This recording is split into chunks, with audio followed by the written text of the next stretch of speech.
পশ্চিমবঙ্গের একমাত্র ভৈরবকালী পুজো সাঁতরাগাছি মোড়ে। পশ্চিমবঙ্গ জুড়ে দীপান্বিতা অমাবস্যায় যেখানে সর্বত্র শ্যামাকালী রূপে পুজো করা হয়, সেখানে দক্ষিণ হাওড়া বিধানসভার অন্তর্গত সাঁতরাগাছি মোড় এলাকার সংগ্রাম সমিতি ব্যায়ামাগারে অনুষ্ঠিত হয় ভৈরবকালী রূপে পূজা। রাজ্যের একমাত্র এই বিশেষ রূপের কালী পূজা চলছে টানা প্রায় 60 বছর ধরে। ক্লাব সদস্যদের দাবি, প্রায় 6 দশক আগে এলাকার এক কাপালিক বিশ্বনাথ চক্রবর্তী স্বপ্নে ভৈরবকালীর রূপের দর্শন পান। সেই থেকেই তিনি এই রূপে পুজোর সূচনা করেন। বহু বছর ধরে তার হাতেই অনুষ্ঠিত হয়েছে এই অনন্য কালী পুজো। তবে 5 বছর আগে বিশ্বনাথবাবুর প্রয়াণের পর তার মতো যোগ্য কাপালিক আর পাওয়া যায়নি। বর্তমানে পুরোহিতের মাধ্যমেই পুজো অনুষ্ঠিত হয়, তবু ভক্তদের মধ্যে আগ্রহ ও শ্রদ্ধা আজও অটুট। এই বছর ত্রয়োদশী তিথিতে শনিবার সন্ধ্যায় পুজোর উদ্বোধন করেন হাওড়া সদরের সাংসদ প্রসূন বন্দ্যোপাধ্যায়। ফিতে কেটে উদ্বোধনের পর অনুষ্ঠানের সূচনা হয় সঙ্গীত পরিবেশনায়। উপস্থিত অতিথিদের পুষ্পস্তবক দিয়ে আপ্যায়ন করা হয় এবং এলাকার পিছিয়ে পড়া মানুষদের হাতে বস্ত্র তুলে দেওয়া হয়। উৎসব উপলক্ষে ক্লাবের তরফে আয়োজিত হয় নানাবিধ বিচিত্র সাংস্কৃতিক অনুষ্ঠান, যাতে অংশ নেন স্থানীয় শিল্পী ও এলাকার ছোটরা। ক্লাব কর্তারা জানান, ভৈরবকালী রূপের এই পুজো শুধু এক ধর্মীয় আচার নয়, আমাদের এলাকার ঐতিহ্য ও গর্বের প্রতীক। ভবিষ্যতেও আমরা এই পূজার ধারাবাহিকতা অক্ষুণ্ণ রাখতে চাই। শুনুন, প্রথম কথা, আমরা শ্যামাকালী পুজো করি না, আমরা ভৈরবী কালী পুজো করি। এই যে কাল ভৈরবী মূর্তি দেখছেন, এটা একটা বিশেষ মূর্তি। এই মূর্তি অন্য কোথাও পশ্চিমবঙ্গের আপনি দেখতে পাবেন না। এটা স্বপ্নে পাওয়া মূর্তি আমাদের কাপালি বিশ্বনাথ চক্রবর্তী, যিনি মারা গেছেন গত 5 বছর আগে, তার পাওয়া মূর্তি। এবং তিনি তখন 12-13 বছরের ছিলেন যখন থেকে আমাদের এই পুজো আরম্ভ হয়। আজকে আমাদের 60 বছরের পুজো। তিনি তো স্বপ্নে পেয়েছেন, তিনি একদমই ছোট ছিলেন। আমাদের এখানকার কোনো একজনের পরিচিত ছিলেন, তাকে তারপর আমরা নিয়ে আসি এবং তিনি বলেছিলেন পুজো আমি করতে পারি, আমার মাথায় এই ঠাকুর আছে। সেই পুজো চালু হয়েছে, চলছে। 5 বছর পরে আগে উনি মারা গেছেন, তবু আমরা এই পুজো চালিয়ে যাচ্ছি। এখন আর কাপালিক দিয়ে পুজো আমাদের হয় না, কারণ তার ভাইটাইরাও চেষ্টা করেছিল সেভাবে পুজোটা করতে পারে। এই পুজোর বিশেষত্ব হচ্ছে, দেখুন, বিশেষত্ব হচ্ছে এর মূর্তি। মূর্তিটাই আমাদের, আর কোনো থিম নেই। এই যে মূর্তি, কাল ভৈরব মূর্তি, এবং উনি যতদিন পুজো করেছেন এখানে বসবার জায়গা দিতে পারতাম না। সে পুজোটা অন্যরকম ছিল। সাধারণ কালী পুজো মন্ত্র উচ্চারণ করে পুজো আমাদের কখনো হয়নি, এখন হচ্ছে।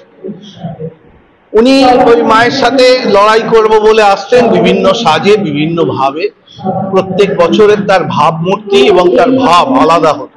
কখনো মহিলা সেজে আসতেন, যাই হোক, যা এই পুজোটাই আমাদের বিশেষত্ব। আমাদের পুজোই আমাদের আরম্ভ, পুজোই আমাদের এখন যে পুরোহিত আছেন ওনারাও কাপালিক ওনার মতন।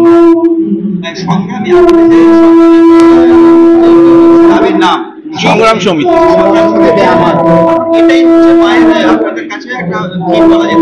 আমি তো আপনাকে প্রথম থেকেই বলছি, আমরা শ্যামা পূজা করি না, আমরা ভৈরবী পূজা করি।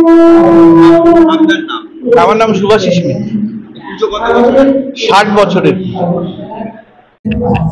দাদা, দুর্গা পুজোর পর শ্যামা পুজোর মায় এখন বলা যেতে পারে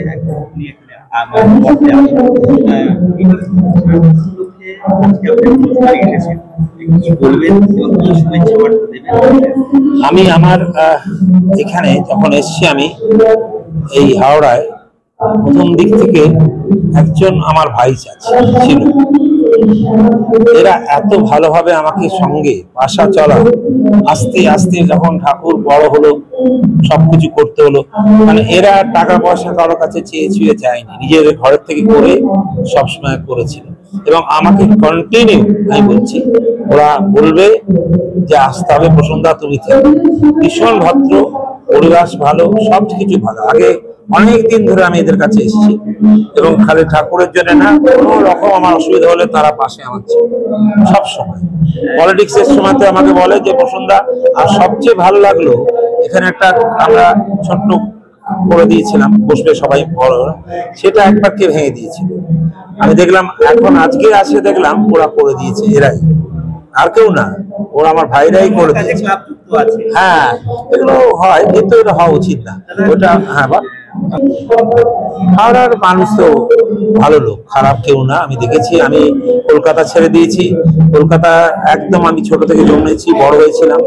আমি একদম 13 সালে দিদি বলেছিল আমরা এখানে করি, এর সঙ্গে তো ইন্দ্রদের বাড়িতে আমরা এখানেই থেকে গেছি। এখন এখানকারই ছেলে, কলকাতায় খেলার মাঠে একটু যাই, আর তাছাড়া আমি কলকাতায় যাই না। আমার ভালো লাগে হাওড়াকে, কারণ আমি কেন একাডেমি করছি না। পুজোতে আমি তো বাস উৎসব হবে আর সবার বাড়ি যেতে হবে, আমার ভাল লাগে। সবাই কে দল টল না, বসুন্ধরা আমার আস্থা পুজো, আমি চলে যাই, খুব ভালো লাগে আমার। সবার এতক্ষণ গল্প করে এলাম, মানে ওখান থেকে সব আমার ভালো গল্প অমুক তমুক, কিন্তু আমি হাওড়া থেকে বেরোই না, কিছু মনে করিস না। একদম না, সবসময় আমি যেদিন থেকে এসেছি তুই বিশ্বাস কর, আমি কখনোই আর কলকাতার দিকে যাই না। দিদি বললে, দিদি ডাকলে আমি যাই, তাছাড়া যাই না। আর মোহনবাগান মাঠে যাই, আজকে মোহনবাগানে খেলা হচ্ছে, এই জন্য আমরা ইসমলের খেলা হচ্ছে, আমি কিন্তু মোহনবাগানের জন্য সঙ্গ দিই, সেটা আমার কাছে একটা গর্বের ব্যাপার। তাছাড়া হাওড়া খুব ভালো জায়গা, অনেক কিছু করতে পেরেছি, অনেক নোংরামো বন্ধ করতে পেরেছি, বলছি স্টেট সবকিছু করতে পেরেছি ভালো ভালো, যতটুকু আমার পয়সা সবকিছু করতে ভালো চেষ্টা। এখানে মানুষরা ভালো, আমি বলছি। তুই বলতে পারিস আরে আপনি জিতেছেন বলে বলছে, আমি তা না। এদের মধ্যে শিক্ষা আছে, এর মধ্যে ভদ্রতা আছে, আমি দেখেছি। কলকাতা শহরের ছেলে, আমি জন্মেছি ওখানে, কিন্তু এখন আমি পুরোপুরি ভালো। 13 সাল থেকে এখানেই রয়েছি, আমার শেষ দিনও আমার এখান থেকে হবে, কোনো অসুবিধা নেই। আলু বার্তা মানে একটা মেসেজ দিয়ে দাও। হ্যাঁ, যেটা বার্তা তো থাকে, একটা পরিবেশ আর শব্দ দূষণ থাকে। হ্যাঁ, ঠিক আছে। তবে আমরা আসলাম 100-200 বছরের আগে পটা ফাটাই হতো সেইটা, কিন্তু সেইটা পটা ফাটাবে দুমদাম করে সেটা, কারণ মা কালী তো একদম লড়ার লোক, আমরা তার গায়ে কাছে থাকি বলি আমরা এখন ভালো হই সবসময়। তবে আমি রিকোয়েস্ট করবো, বাচ্চা ছেলেরা আছে, দেখে সাবধানে করো।